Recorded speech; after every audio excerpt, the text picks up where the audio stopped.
உலக பிரசித்தி பெற்ற அருள்மிகு மீனாட்சி சுந்தரேஸ்வரர் ஆலயத்துடைய சித்திரை திருவிழா 19ஆம் தேதி தொடங்கி கோலாகலமாக நடைபெற்று வருது. கிட்டத்தட்ட மாசி வீதிகளில் மாஸ் காட்டக்கூடிய வகையில மதுரையுடைய ஆளக்கூடிய அன்னை மீனாட்சி சுந்தரேஸ்வரர் திருத்தேரானது எழுந்து வந்துட்டு இருக்கு. காலை வேளையில அனுதினமும் கல்லூரிக்கு செல்லக்கூடிய அந்த இளசுகளும் பெண்களும் இங்க வந்து பாத்தீங்க அப்படின்னா மாஸ் காட்டக்கூடிய வகையில இந்த மதுரையில் இருக்காங்க. குறிப்பா 4 மாசி வீதிகளில் இந்த வலம் வரக்கூடிய தேரை காலையில இருந்தே அந்த வடம் பிடித்து இழுக்கக்கூடிய இளைஞர்களுக்கே டஃப் கொடுக்கக்கூடிய வகையில இந்த தம்பியை பார்த்தோம்னாலே தெரியுது. துவச்ச டி-ஷர்ட் அப்படியே போட்டு வந்த மாதிரி இருக்காப்ல. அந்த அளவுக்கு அவரோட அந்த வியர்வை துளி இங்க வந்திருக்கு. அம்மனை வணங்கி அந்த தேரை இழுக்கக்கூடிய அந்த பக்தர்களுக்கு மத்தியில வந்திருக்காப்ல. தம்பி, அப்படி ஒரு வைபோட வந்திருக்கு உங்க டீம் எல்லாம். எப்படி இருக்கு இந்த தருணம் உங்களுக்கு? எப்பவுமே காலேஜ் படிச்சுட்டு இருந்தோம். இப்ப ஃபர்ஸ்ட் டைம் திருவிழாவை பார்க்க போறோம். ஃபர்ஸ்ட் டைம் திருவிழாவில் பார்க்கறதுனால ரொம்ப சந்தோஷமா இருக்கு. கூட்டம் நாங்க எதிர்பார்க்கறதோட அதிகமா இருக்குது. மூச்சு கூட விட முடியல. தேர் இழுத்தது ரொம்ப சந்தோஷமா இருக்குது. வர வழியில எல்லாத்தையுமே சோர்வாக கூடாது ஜூஸ், ரஸ்னா, ரோஸ் மில்க் கொடுத்துட்டே இருக்காங்க. சாப்பிட்டுனே இருப்போம். இந்த பாசக்கார மதுரை பயலுன்னு சொல்லுவாங்க. அதுல மதுரைக்கு வந்தா சாப்பாடு அடிச்சுக்கவே முடியாது. நீங்க வரிசையா ஒவ்வொரு இடத்துக்கு போகும்போது உங்களுக்கு வரிசையா கொடுத்துக்கிட்டே இருக்காங்களே, இது எப்படி இருக்கு? சாப்பாடு போட்டு மிரட்டி விட்டாங்கண்ணே. மாசி வீதியெல்லாம் மாஸ்க் காமிச்சு விட்டாங்கண்ணே. மதுரைனாலே சாப்பாடு தான். சாப்பாடுனாலே திருவிழானா 365 நாள் வச்சா நல்லா இருக்கும்னே. நாங்களாம் வெளியூர்ல இருந்து பொழைக்க வந்தவங்க. வந்தோமா டெய்லி காசு செலவு பண்ணாம இந்த மாதிரி மேந்தினியா தின்னு உடலை ஏத்திட்டு போயிருவோம்னே. ஆமாண்ணே, கொஞ்சம் 365 நாள் திருவிழா ஆகிக்கணும்னு மதுரை கிட்ட வேண்டி கேட்டுக்கிறோம். மீனாட்சி அம்மன் வேண்டிக்கிறோம்னே. அவ்வளவுதான். குறிப்பா வந்து பார்த்தோம் அப்படின்னா ஆடை அணிகலன் கூட காலையிலே ஒரு வைபா பயங்கரமா மேக்கப்போட ஒரு டீம் இங்க கிளம்பி வந்திருக்கு.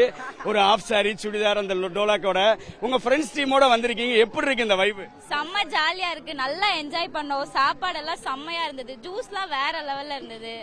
நல்லா இருந்தது. மதுரைனாலே வைப் தான். நல்லா இருந்துச்சு. அடுத்து வந்து பாத்தீங்கன்னா அழகர் பெருமாள் வந்து இன்னைக்கு சாயந்தரம் மாசா கிளம்பி வர போறாரு. இதுக்கிடையில மீனாட்சி சுந்தரேஸ்வரர் அந்த திருத்தேர்ல வந்து ஃப்ரெண்ட்ஸோட அப்படி வைபா பயங்கரமா இருக்கீங்க. எப்படி இருக்கு? நல்லா இருக்கு. நாங்க எங்க காலேஜ்ல இருந்து எல்லாரும் ஒன்னா வந்திருக்கோம். நாங்க வந்து கவர்மெண்ட் ஃபைன் ஆர்ட்ஸ் காலேஜ்ல படிக்கிறோம். நாங்க எல்லாரும் சாரோட வந்திருக்கோம். அங்க சார் இருக்காரு. சார் தான் கூட்டிட்டு வந்தாரு. நல்லா இருக்கு. உண்மையாலுமே நல்லா இருக்கு. குறிப்பா வந்து பார்த்தோம் அப்படின்னா கல்லூரி மாணவர்கள் மட்டுமல்ல, ஒட்டுமொத்த மதுரையிலேயே மாஸ் காட்டக்கூடிய அந்த மாசி வீதிகளில் வலம் வரக்கூடிய அன்னை மீனாட்சி சுந்தரேஸ்வரருடைய அந்த திருத்தேர் வீதி உலாவின் போது ஏராளமான பொதுமக்களும் பக்தர்களும் இளைஞர்களும் மாணவர்களும் அந்த நகரும் கோயில்னு சொல்லக்கூடிய அந்த திருத்தேரை வடம் பிடித்து தொடர்ந்து இழுத்துக் கொண்டு வரக்கூடிய ஒரு காட்சியை நம்மால் காண முடிகிறது. ஒளிப்பதிவாளர் ராம்குமாருடன் நியூஸ் தமிழ் செய்திகளுக்காக மதுரை செய்தியாளர் நவநீத கிருஷ்ணன். சவுண்ட் கொடுக்கலாமா? ஆமா, சரிங்கம்மா. நல்லா வைப் பண்ணலாமா? உள்ள போங்க சார்.